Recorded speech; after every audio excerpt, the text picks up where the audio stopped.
Thanks, Mark. A new documentary taking a closer look at the self-help industry and life coaches. The film debates whether they are modern-day prophets or just profiting from people with little to no hope. What have you done in the last 5 years? I survived the Nazis. I don't think I need a life coach. You measure their personal success by money. Yeah. If they're successful, okay. These are self-help or help books. So how are you different than Scientology or anything? I think between coaching and therapy, is coaching is for healthy people, and therapy is for people who are in a state of disease. Look, there are no degrees required for coaches other than being a stripper. There's probably not a job out there that has less credibility than being a life coach.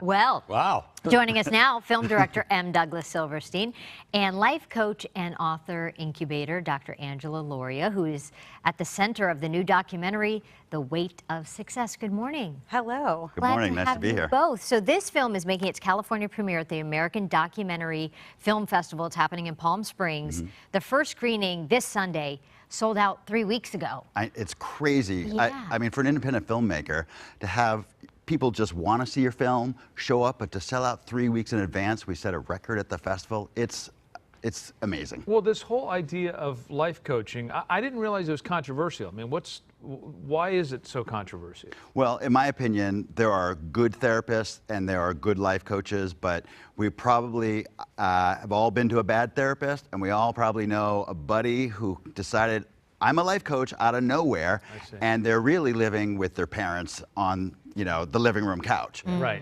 So to me, it's a controversial subject, and because it's an unregulated industry, I just, you know, I usually work with rock stars, and I was looking for something to sink my teeth into, and I wanted to find a rock star in a different business.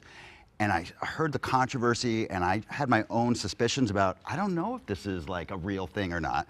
And so I was introduced to her, and I was like, ooh, like, let's make a film. And she reluctantly said yes. Yeah, for me, I spent 20 years, 100 pounds overweight, in a job I hated, looking for love, waiting for my life to start when I lost weight. And I tried all the traditional things. I tried therapy, I tried doctors, I tried pills, I tried, you name, going to church, a lot of church. I tried all the things. And nothing actually stuck for me until I found life coaching. And then I found life coaching, and within 3 years, I had a body I loved living in, a relationship I loved, and work that was super meaningful to me. I actually help life coaches get their books written and published, so I'm a life coach for life coaches.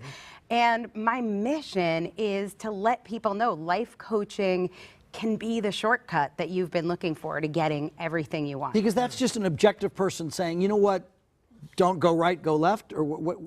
It's what not, about it? no, it's not. And I think that's the misconception. I think a lot of people think a life coach is going to tell you what to do or how to live your life like a baseball coach would. What a life coach does is they help you reconnect with what you really want. And I forgot all the things that I knew I wanted when I was trying to like pay my bills and make my mom proud of me and find a boyfriend. And I was living this other life of this person who I thought would get the things that I wanted. And I lost touch with who I really was, and a life coach brings you back to yourself. I'm a little confused because when I'm looking at the clips, what is the movie looked at, the clips were saying life coaches, but you're saying life coaches. It's an unregulated industry, right? And I am a life coach. I'm proud to be a life coach. I work with life coaches every day to write and publish books that they use to attract clients. They get clients and they coach them on how to find a job they love, get into a body they love, find a way to make a difference in the world. And for everybody, that path is unique, but life coaches can help you find your own path and where you're the guide instead of a doctor or a priest or a therapist. But it is an unregulated industry. Sorry. No problem. The thing I think that you're grabbing at is, yes, the film is, this is not a promotional piece for her. I take her to task, I take her industry to task, because I wanted to really understand for myself, but my main point behind, you know, as a filmmaker is, I'm not telling you what to think. This is an inspiring story. You decide whether you think she's full of it and the industry's full of it, or if there's something you can get from her or not. And I see the video is playing right now. I had her debate this very noted psychologist, and it is fierce. It is a fierce debate over and over and over again, where I'm amazed nobody came out bloody. Really? So what are that psychologist saying to you as a life coach? They're saying they don't believe in it, or? His point to me was it's not a regulated industry, and how do you know you're not hurting people?